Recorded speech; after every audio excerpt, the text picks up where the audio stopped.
Salve, família! Você provavelmente o conhece como o carismático e implacável Tony Gordo de Os Simpsons. Mas o que poucos sabem é que esse personagem foi inspirado em um homem ainda mais influente na vida real. Anthony Salerno não era apenas um nome nas manchetes.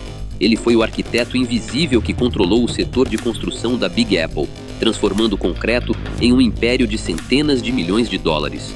De mentor de lendas do boxe, a protagonista do maior julgamento contra o submundo na história americana. Hoje, vamos separar o desenho da realidade. Mas antes, já deixa o seu like, se inscreva e considere se tornar membro para apoiar nossas investigações. Bora pro vídeo!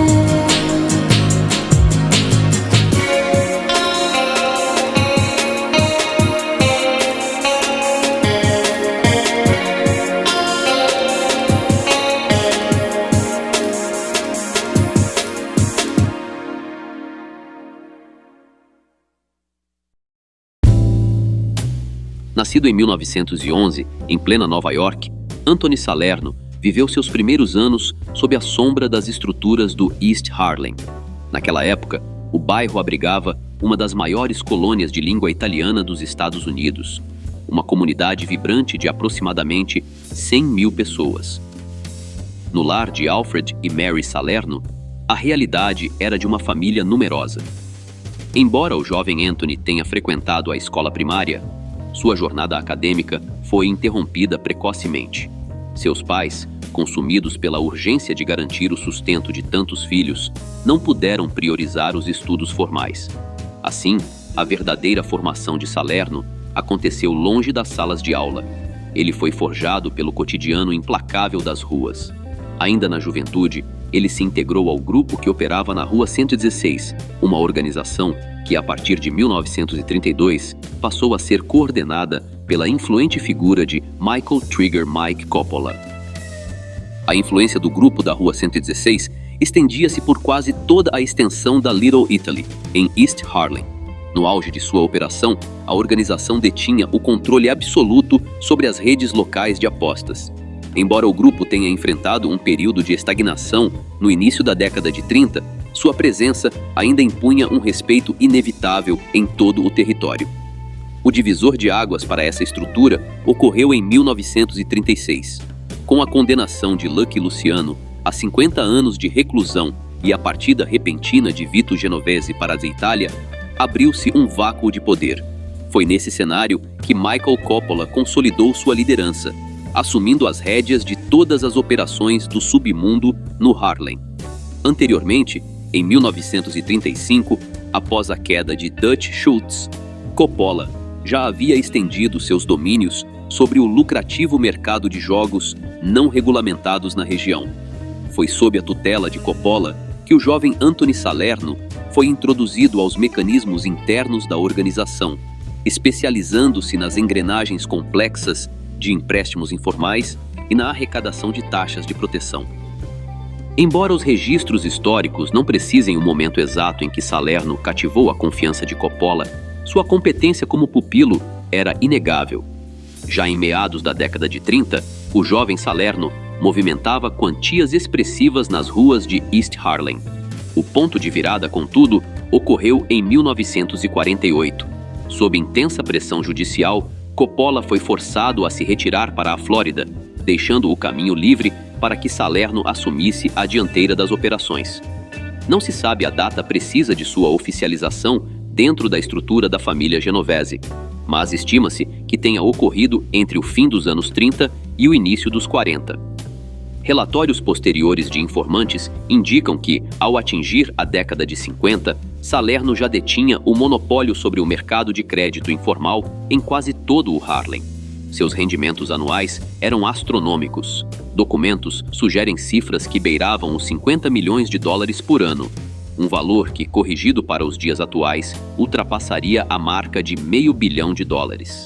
Relatórios do FBI da época chegam a citar números ainda mais impressionantes, na casa do bilhão, o que muitos historiadores consideram uma estimativa hiperbólica.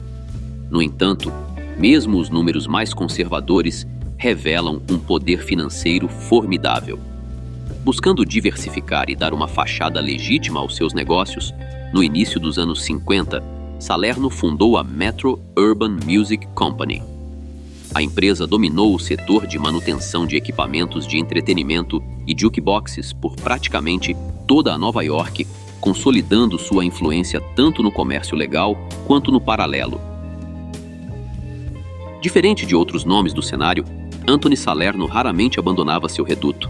Sua base de operações era o Palmer Boys Social Club, no East Harlem, que funcionava como o coração de seu império. Já Salerno quase nunca saía do bairro. Ele entendia perfeitamente a importância de conquistar o apoio da comunidade local.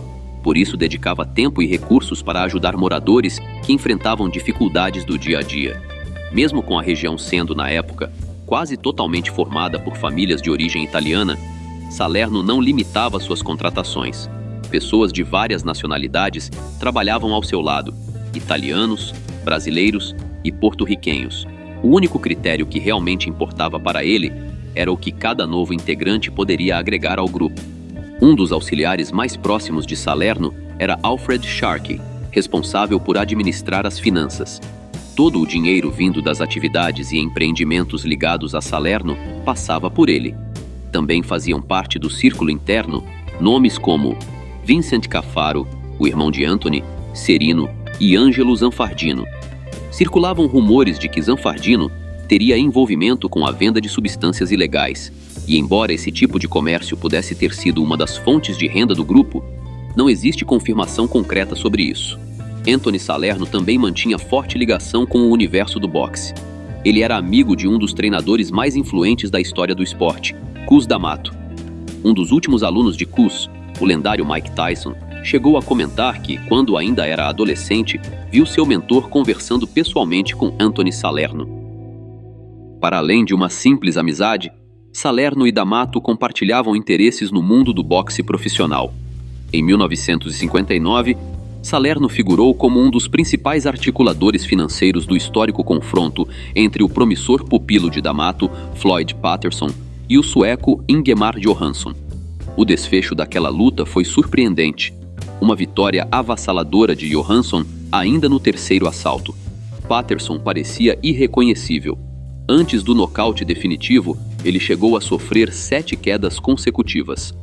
Investigações e relatos da época sugeriram que o desempenho de Patterson foi comprometido pelo uso de substâncias sedativas, que teriam retardado seus reflexos drasticamente. Embora vozes nos bastidores alegassem que tais substâncias foram impostas por emissários de Salerno, a realidade histórica aponta para uma direção diferente.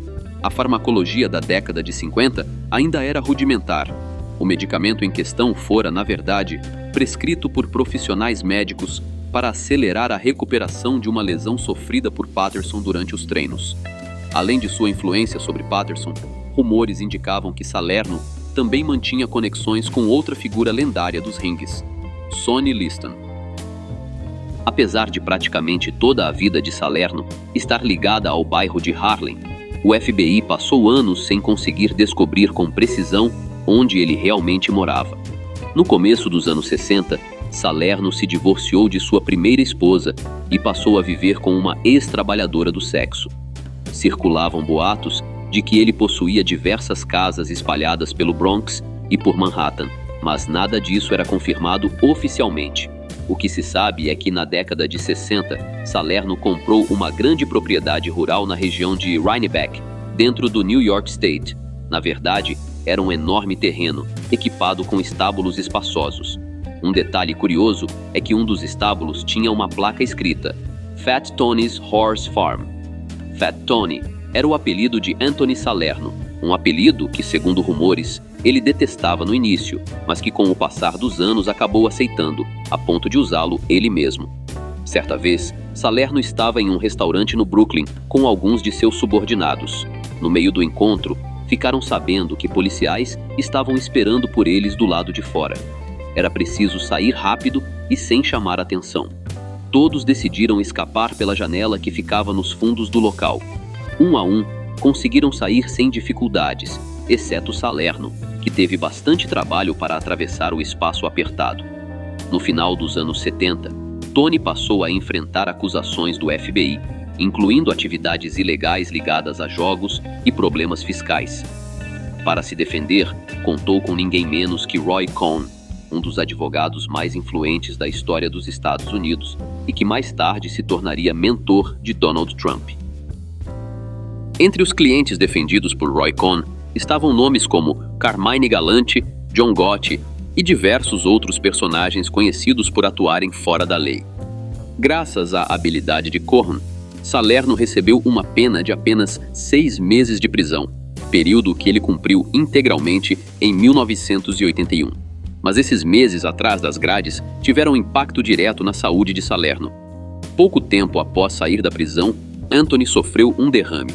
Mesmo assim, naquele momento, Tony já estava em uma posição elevada dentro da Genovese Crime Family.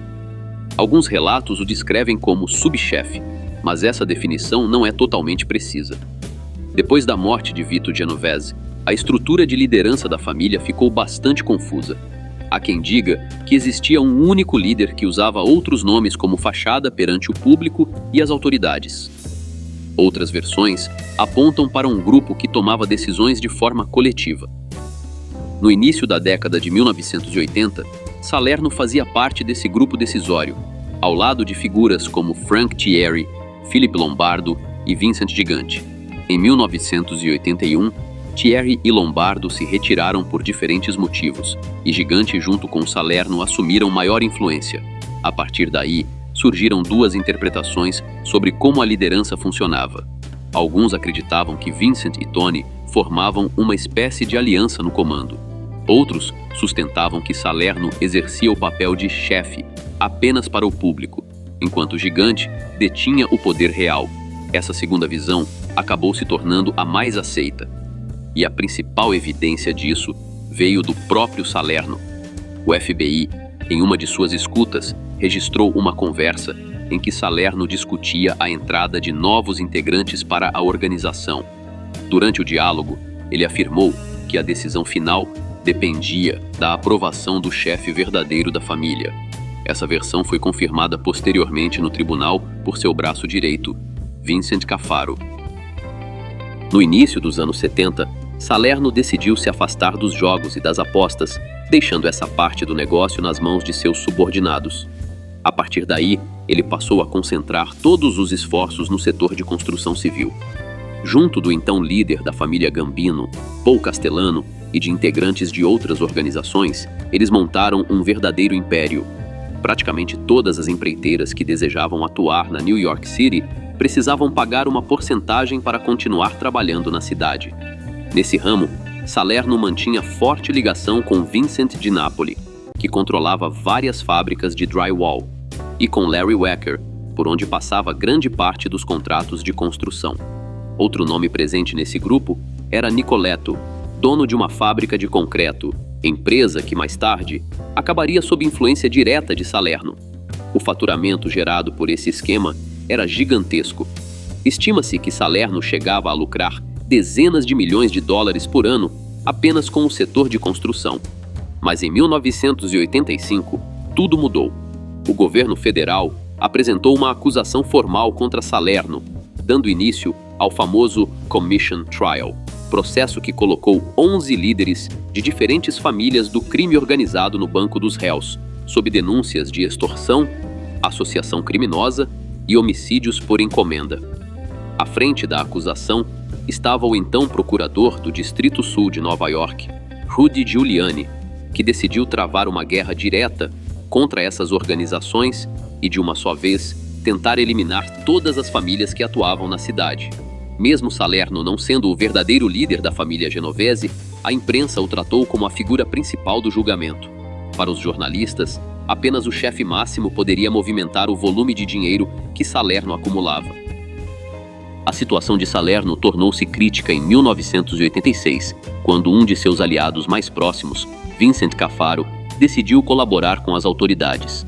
Confrontado com graves acusações relacionadas ao setor de construção civil, Caffaro optou por se tornar um informante para evitar a reclusão. Foi através de Caffaro que os investigadores descobriram a extensão do domínio da família Genovese sobre os maiores centros de convenções de Nova York, como o Javits Center e o Coliseum. Caffaro também revelou detalhes de uma disputa pessoal. Ele alegava dever cerca de $65 mil a Salerno.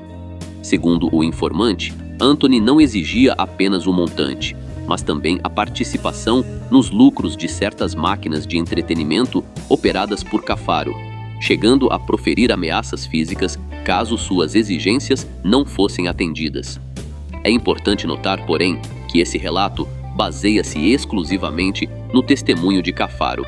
Acima de tudo, Caffaro foi a voz que confirmou às autoridades. Salerno nunca fora o líder supremo da organização, mas sim uma figura de destaque que servia de anteparo para os verdadeiros comandantes. Apesar das evidências, Salerno declarou-se inocente de todas as acusações. Sem ilusões quanto ao desfecho do processo, ele encarou o julgamento com uma postura quase filosófica. Em uma cena que chamou a atenção dos jornalistas no tribunal, Salerno foi visto saboreando um chocolate enquanto aguardava a sessão. Quando alguém lhe ofereceu uma barra de cereais, alegando ser uma opção mais saudável, ele recusou educadamente com uma frase marcante. Disse que, naquele estágio, sua saúde pouco importava, pois ele já estava ciente de que terminaria seus dias sob custódia do Estado. Durante todo o rito judicial, Salerno manteve o silêncio. A única vez que rompeu sua postura reservada foi para desferir palavras ásperas contra um repórter que buscava uma declaração exclusiva. Foi a única entrevista que a imprensa conseguiu extrair dele, mas foi o suficiente para que os jornais da época selassem sua imagem como o principal nome do submundo americano, aos 75 anos de idade. Apesar da magnitude do processo, o tribunal não possuía evidências diretas que ligassem Anthony Salerno a atos de violência explícita. O acervo da acusação baseava-se essencialmente em registros de áudio que mencionavam seu nome em articulações do setor de construção e na gravação onde ele discutia a admissão de novos integrantes para a organização. Salerno havia operado de forma meticulosa ao longo de décadas, acumulando uma fortuna colossal, enquanto mantinha suas mãos longe de atividades que deixassem rastros diretos. Contudo, a justiça foi implacável. Em janeiro de 1987, Salerno foi condenado a 100 anos de reclusão, sem possibilidade de liberdade condicional, além de uma multa de $240 mil. O cerco jurídico não parou por aí. Em outubro de 1988, ele enfrentou novas acusações, resultando em uma sentença adicional de 70 anos, novas multas e o confisco de metade de seus rendimentos. O peso das condenações e o rigor do cárcere cobraram seu preço. Salerno, que já lidava com questões de saúde devido ao peso e à diabetes, viu seu quadro clínico declinar rapidamente. No início da década de 90, ele foi diagnosticado com uma condição oncológica grave. Em 27 de julho de 1992, aos 80 anos, Anthony Salerno faleceu no Centro Médico Prisional de Springfield, Missouri. A aura de temor e respeito em torno de seu nome, entretanto, sobreviveu a ele. Um episódio curioso em 2013 ilustra bem esse fato. Um indivíduo foi detido tentando subtrair metais de jazigos em um cemitério de Nova York. Ele negou o crime até o momento em que as autoridades mencionaram que um dos túmulos violados pertencia a Salerno. Imediatamente, o suspeito confessou o ato e devolveu tudo o que havia levado. A cultura pop também imortalizou sua figura. No épico de 2019 de Martin Scorsese, O Irlandês, Salerno foi interpretado por Dominic Lombardozzi, sendo retratado como um dos pilares do cenário de poder das décadas de 60 e 70.